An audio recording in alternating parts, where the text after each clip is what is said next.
ole request pakhat a local le a chan ral te hian ka taksa lungai ma sela ti la kha ron thlang le a akinga in ron sa chuak ram te ron tia video kha kan siam to a la phua tu phua dan te til rang rang kha kan sei to a han sanon le tai la D flat ania ki hi D flat ania transpose chuan +1 nia katak sa lu ngai ma sela van rama thain kalem tuna cha vin rum mai la nakina thain ka thonga tamlai nia ralma chuan lalpa na lim reng reng ka nei lo sa tuan sai on khua lo var to la buena zong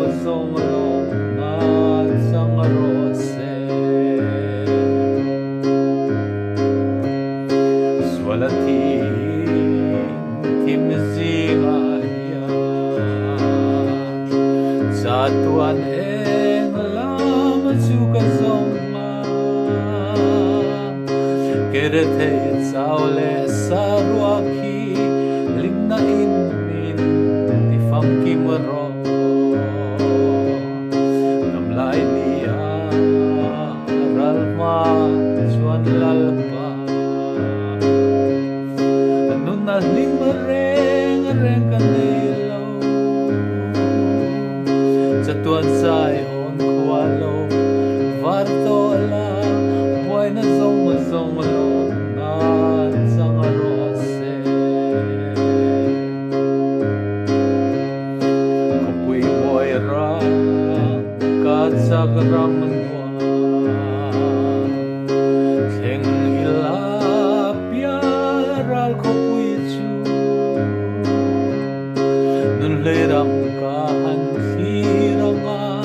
katrana re I love kamlai nia ralma chuan lalpa nunna lim reng ka nei lo chatuan sai on khua lo var to la buena zong lo na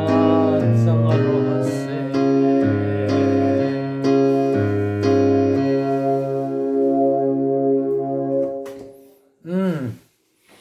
Hani du tok pot mayang